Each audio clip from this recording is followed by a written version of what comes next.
Healer என்று சொல்லுவார்கள். நன்றி என்பது காயங்களை ஆற்றக்கூடியது. உங்களை யாராவது காயப்படுத்திட்டாங்களா, நீங்க என்ன செய்யலாம்? பதிலுக்கு அவங்களை போய் வெட்டலாமா? வெட்டலாம். ஏன்னா நம்ம பாக்குற எல்லா சீரியலும் அப்படித்தான் இருக்கு. உன்னை பழிவா எல்லா சீரியலும் எப்படி இங்க பால்ல விஷத்தை கலக்குறாங்க?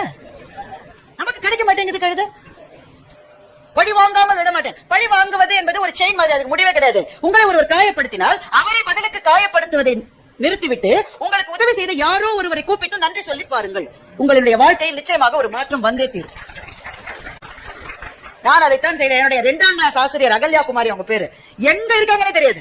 ஆனால் மருத்துவமனையில் வந்த உடனே அவர்களை கஷ்டப்பட்டு தேடி பிடித்தேன்.